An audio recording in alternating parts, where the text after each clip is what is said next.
नमस्कार विद्यार्थी मित्रांनो, लक्षदीप अकॅडमीमध्ये तुमचं सर्वांचं सहर्ष स्वागत. मित्रांनो, आपण जी मराठी व्याकरणाची सिरीज सुरू केली त्या सिरीज मध्ये आज आपण बघणार आहे 151 ते 175 पर्यंतचे 25 प्रश्न बघणार आहे. जे महत्त्वाचे प्रश्न आहे किंवा तुम्हाला जे शक्य होते ते नोट डाऊन करून घ्या, बरोबर, जेणेकरून तुम्हाला याचा काय होणार आहे, सराव करून करून तुम्ही याने परफेक्ट होणार आहे. ठीक आहे, चला आता पहिला प्रश्न बघूया आपण. काय, आपण अजिबात वेळ वाया घालवत नाही. जो सर्वांना प्रिय आहे ह्या शब्दासाठी योग्य काय, म्हणजे ह्या वाक्यासाठी योग्य शब्द कोणता आहे जो सर्वांना प्रिय आहे? लोकप्रिय, प्रियकर, स्नेही आणि जनप्रिय. तर याचं योग्य उत्तर काय असणार आहे बघा, लोकप्रिय हे त्याचं योग्य उत्तर आहे. जो सर्वांना प्रिय असतो त्याला काय म्हटलं जातं, तर त्याला लोकप्रिय असं म्हटलं जातं. Okay, next. ठराविक क्रमाने आलेल्या अक्षरांच्या समूहाला, बघा कशाच्या, अक्षरांच्या समूहाला काही जर अर्थ प्राप्त होत असेल, ठराविक क्रमाने जर आले, म्हणजे बघा आता ग, ने आणि श हे ठराविक क्रमाने आलेले शब्द आहेत, बरोबर ना. आणि यांना जर काही अर्थ प्राप्त होत असेल तर यांना काय म्हणतात, तर यांना म्हणतात शब्द. यांना काय म्हणतात, शब्द. कारण तयार काय झाला, गणेश हा शब्द, आणि गणेश शब्दाला काहीतरी अर्थ आहे की नाही, म्हणून याला काय म्हणणार तुम्ही, शब्द असं म्हणणार. पर्याय क्रमांक 4. बघा क, म आणि ल काय तयार झाला, कमल शब्द तयार झाला. कमलला काहीतरी अर्थ प्राप्त आहे. जर कमलला काही अर्थ प्राप्त असेल तर तुम्ही त्याला काय म्हणणार आहे, शब्द असं म्हणणार आहे. ठराविक क्रमाने आलेल्या अक्षरांच्या समूहाला, अक्षरांच्या, तर त्याला काय म्हणायचं, शब्द. ठीक आहे, नेक्स्ट. एकाच शब्दाचे अनेक अर्थ असणाऱ्या अलंकाराला काय म्हणतात? एका शब्दाचे अनेक म्हणण्यापेक्षा मी एका शब्दाचे दोन म्हणणार. एका शब्दाचे जर दोन अर्थ निघत असेल तर तुम्ही त्याला काय म्हणणार? मी म्हटलं की मला यष्टी लागते, बघा मला यष्टी लागते, मी जर असं म्हटलं तर ह्या शब्दाचे दोन अर्थ निघतात. दोन अर्थ. आता दोन अर्थ कोणते निघतात ते अगोदर सांगतो. यष्टी लागते म्हणजे मला त्याची गरज आहे, मला कुठे बाहेर गावी जायचंय आणि मला त्याची काय तर गरज आहे.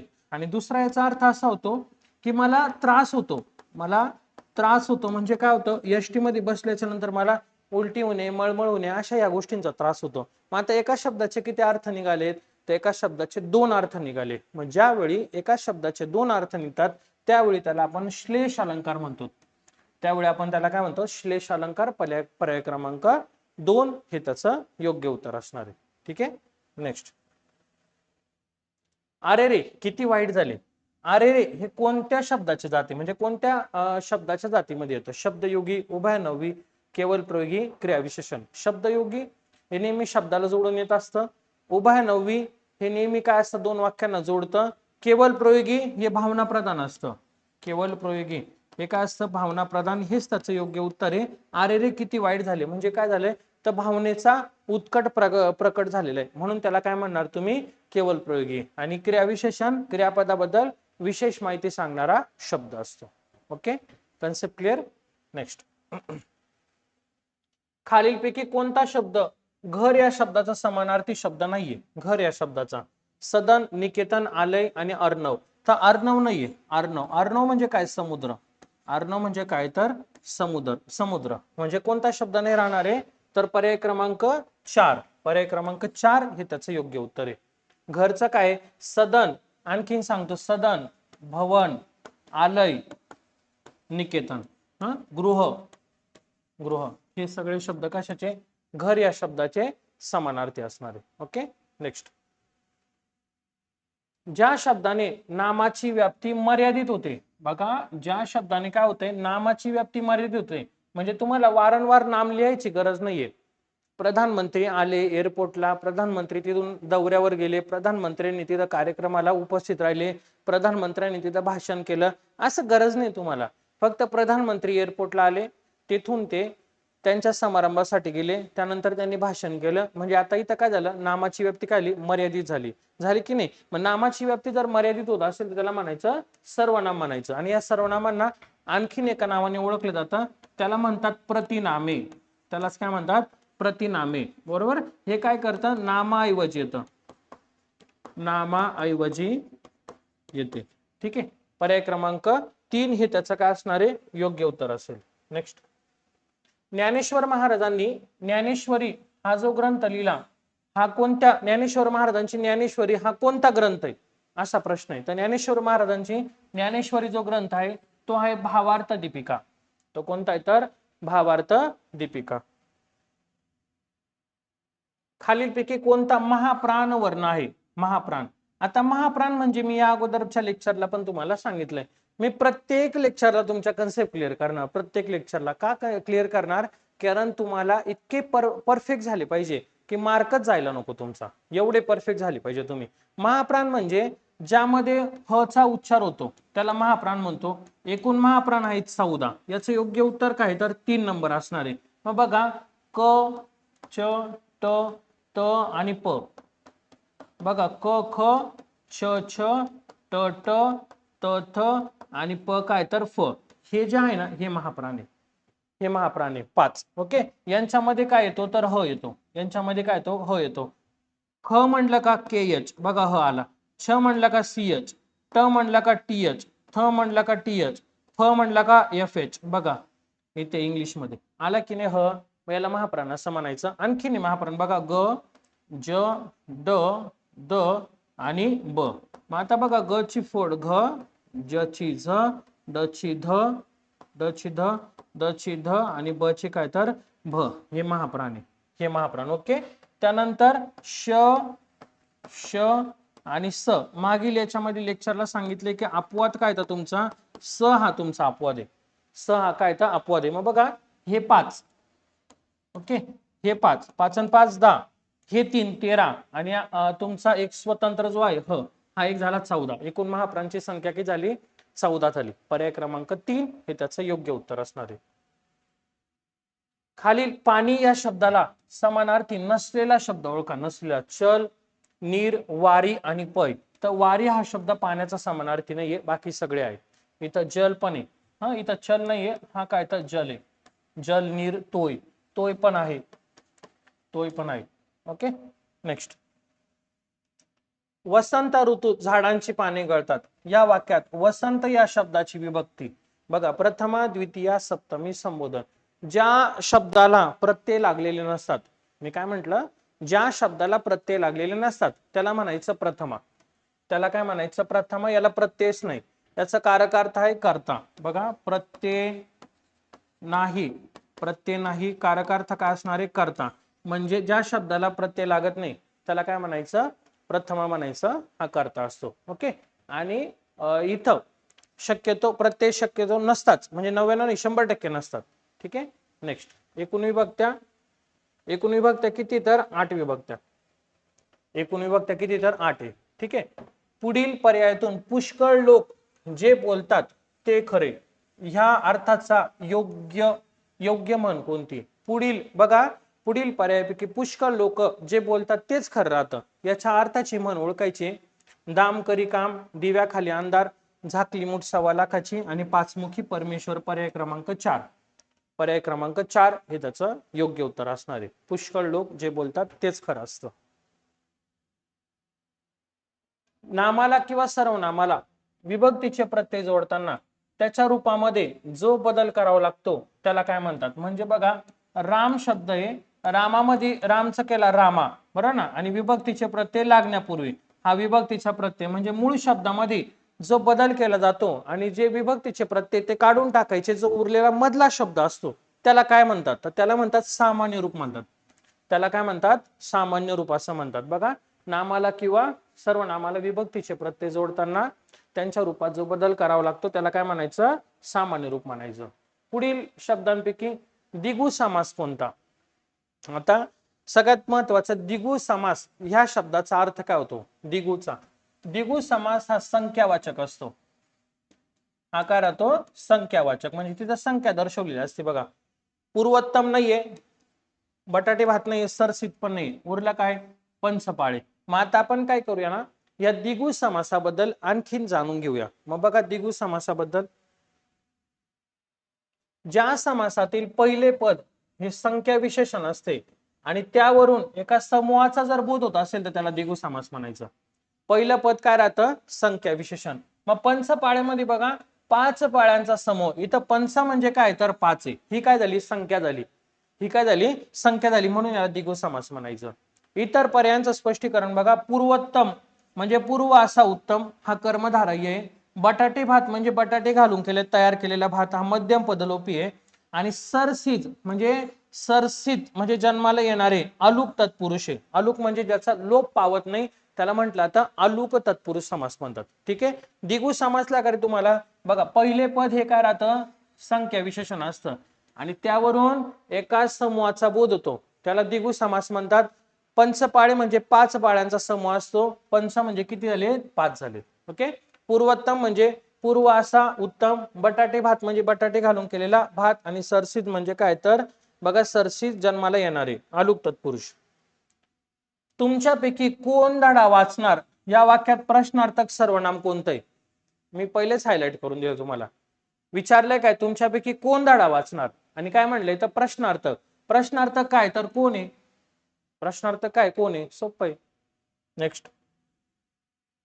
पुढीलपैकी मात्रावृत्त ओळखा. बघा मात्रावृत्त हरिणी, मंदाक्रांता, प्रणय प्रभा आणि पृथ्वी. आता इथं जे आहे ना इथं ज्यावेळेस वृत्त्यांचा प्रश्न येईल ना जेवढे वृत्त्यांचे प्रश्न आहे वहीमध्ये लिहून घ्या. वहीमध्ये 100% लिहा कारण इथं जास्त डोकं लावू नका. बघा आता इथं काय तुमचं प्रणय प्रभा हे त्याचं योग्य उत्तर आहे. मग आता त्याचं लॉजिक जाणून घ्या बरं. बघा इथं स्पष्टीकरण बघा काय दिलंय तुम्हाला. ज्या वृत्तांमध्ये मात्रांची संख्या मोजली जाते त्याला मात्रा वृत्त म्हणतात. प्रणय प्रभा हे एक मात्रा वृत्त आहे ज्यामध्ये 16 मात्रांचा गट राहतो. किती गट राहतो तर 16 मात्रांचा गट दिलेला असतो. इथे हे शब्द दिलेले तुम्हाला दिसत नसेल जरा टायपिंग मध्ये नाही आलेले पण नेक्स्ट याला आपण नक्की घेऊया. इतर पर्याय बघा अक्षर गणवृत्त. हरिणी ह्या अक्षर गणवृत्तापासून 17 अक्षरे असतात गण नसतात यामध्ये. त्यानंतर मंदाक्रांता ही अक्षर गणवृत्त असून यामध्ये देखील 17 अक्षरे असतात. इथं गण दिलंय त्यांनी. आणि पृथ्वी अक्षर गणवृत्त असून यामध्ये देखील काय राहतात 17 अक्षरे. पण इथं काय प्रणय प्रभामध्ये एक मात्रा वृत्त आहे. इथं कितीचा गट आहे 16 मात्रांचा गट दिलेला आहे. इथं काय किती गटांचा तर 16 मात्रांचा आहे. तुम्ही फक्त एक काम करा एवढा प्रश्न पाठ करून ठेवा. पुढील पैकी मात्रा वृत्त कोणता तर काय असणार आहे प्रणय प्रभा असणार आहे. ओके. नेक्स्ट. अर्ज इनाम मेहनत मालक हे शब्दांची परकीय भाषा कोणती? अर्ज इनाम मेहनत हे कोणत्या भाषेतून आलेले? उर्दू, पोर्तुगीज, अरबी आणि फारसी. अर्ज जो होता तो अरबी साहेबांनी करायला लावला होता. अर्ज बरोबर ना. त्यावरनं लक्षात ठेवा अर्ज हे इनाम असू द्या मेहनत असू द्या मालक असू द्या हे सगळं कोणते तर अरबी आहे. मी नेक्स्ट लेक्चरला प्रयत्न करेल की अरबी शब्द जेवढे आहे तेवढे सगळे पूर्ण कव्हर करण्याचा जेणेकरून तुम्हाला याचा काय होणार आहे फायदा होईल. ठीक आहे. नेक्स्ट. खालील अलंकारिक शब्दासाठी योग्य पर्यायातून शब्द निवडा. अष्टपैलू म्हणजे काय? अष्टपैलू सर्वगुण संपन्न 8 पैलू असलेला आठवडा आणि अपिकीने. तर अष्टपैलू म्हणजे काय तर सर्व गुण संपन्न. अष्टपैलू या शब्दाचा अर्थ. पर्याय क्रमांक 1. तुम्ही पुढे व्हा मी आलोच या विधानातील काळ ओळखा. वर्तमान काळ, सन्निहित भविष्यकाळ, भूतकाळ आणि अपूर्ण वर्तमान काळ. मी काय म्हणले तुम्ही पुढे व्हा.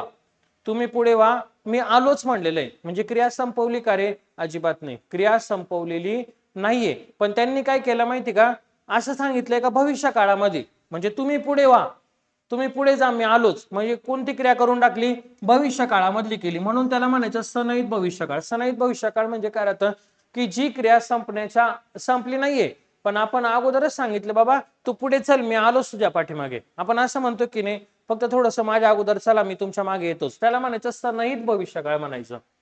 त्याला काय म्हणायचं सन्निहित भविष्यकाळ. तुम्ही पुढे व्हा मी आलोच. ओके. नेक्स्ट. मरावे परिकीर्ती रूपी उरावे ह्या वाक्यातील उभय नववी. उभय नववी म्हणजे काय करतं दोन वाक्यांना जोडतं. दोन वाक्यांना जोडते. ठीक आहे. मग बघा मरावे परी शब्दाने काय केलंय जोडलंय. पर्याय क्रमांक 3 हा प्रश्न पेपरला येऊन गेलेला आहे. पर्याय क्रमांक 3. देवाने तुमचे भले करावे कोणता अर्थ व्यक्त करतो? विधानार्थी, संकेतार्थी, विद्यार्थी, आज्ञार्थी. बघा ज्या क्रियापदाला वा वी वेचे प्रत्यय लागतात त्याला विद्यार्थी म्हणतात. वा वी वे विद्यार्थी. ऐन जमाबंदी, ऐन हंगाम, ऐन आमदानी हे शब्द कोणत्या भाषेतून मराठीत आले? बघा ऐन जमाबंदी आहे, ऐन हंगाम आहे आणि ऐन आमदानी हे शब्द फारसी, अरबी, मुसलमानी आणि पठाणी. तर हे शब्द जे आले आहेत ना ते अरबी भाषेतून आलेले आहेत. अरबी भाषेतून. ठीक आहे. पर्याय क्रमांक 2. आश्चर्य, क्रोध ही भावना दर्शवणारे चिन्ह कोणते? उद्गारवाचक, अपसरण, दुहेरी अवतरण आणि प्रश्नचिन्ह. तर आश्चर्य, क्रोध ह्या ज्या काय भावना आहे हे दर्शवणारे चिन्ह आहे उद्गारवाचक. पर्याय क्रमांक 1 असणार आहे, ज्याच्यातनं आपल्याला आपल्या भावना व्यक्त होतात. आपण म्हणतो ना बापरे किती मोठा साप हा, म्हणजे याच्यातनं आपल्या भावना व्यक्त होतात, त्यासाठी उद्गारवाचक चिन्ह वापरतात. उद्गारवाचक चिन्ह जे आहे हे अशा पद्धतीने असतं, लक्षात ठेवा. ठीक आहे. नेक्स्ट, मी तुमच्यासाठी ही सिरीज सुरू केली आहे आणि ही जी सिरीज असणार आहे ही सिरीज आपली एक्झाम होईपर्यंत, मग सगळ्या महाराष्ट्र शासनाच्या ज्या एक्झाम आहे त्या कंटिन्यू आपण सुरू ठेवणार आहे, बंद ठेवणार नाही. एखादा दिवस नाही आलं तर असं समजू नका का संपले का काय प्रश्न. मी इथं लिमिट नाही ठेवणार, मी कंटिन्यू करणार आहे पुढच्या. फक्त एवढीच अपेक्षा ठेवतो तुमच्याकडनं एक सपोर्टची, की आपल्या बॅच बद्दल जास्तीत जास्त विद्यार्थ्यांना सांगा. तुमचे मित्र भाऊ वगैरे आपण मार्केटिंग वगैरे करत नाही, फक्त काय ना विद्यार्थ्यांचा फायदा झाला पाहिजे. मी लेक्चर सगळे घेतले टॉपिक मध्ये, पण माझी एक अपेक्षा आहे तुमच्याकडनं की प्रत्येक विद्यार्थ्यांनी एक तरी ऍडमिशन करून द्यावा, जेणेकरून काय ना आपला जो खर्च आहे तो निघून जातो आणि काम करण्याची आणखीन इच्छा होते. ठीक आहे, कारण विद्यार्थीच विद्यार्थ्यांपर्यंत माहिती पोहोचवू शकता. मी जाताना तुम्हाला माझा नंबर पण देऊन जाईल. ठीक आहे. घर फिरले की वासे, घराचे वासेही फिरतात, ह्या म्हणीच्या विरुद्धार्थी म्हण कोणती? बघा, घराची ओल अंगण सांगते नाही, घरोघरी मातीच्या चुली नाही, घरासारखं पाहुणा होतं पण पाहुण्यासारखे घर होत नाही. नाही, मग उरलं काय? यापैकी एकही नाही. पर्याय क्रमांक 4, यापैकी एकही नाही, 4 नंबरचा. ठीक आहे ना. मग आता याचा अर्थ काय होतो ते पण जाणून घेणं गरजेचं आहे ना. मग बघा, इथं टायपिंग मध्ये आलेलं नाहीये, मी नेक्स्ट याच्याला याचा अर्थ सांगतो. घर फिरले की घराची वासही फिरतात, याचा नक्की मी हे सांगतो तुम्हाला. ठीक आहे. चलो नेक्स्ट,